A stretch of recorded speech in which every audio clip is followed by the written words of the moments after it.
नमस्तेऽस्तु महामाये श्रीपीठे सुरपूजिते शङ्खचक्र गदाहस्ते महालक्ष्मी नमोऽस्तुते।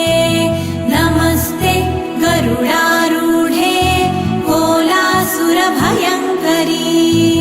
सर्वपाप हरे देवी महालक्ष्मी नमोऽस्तुते।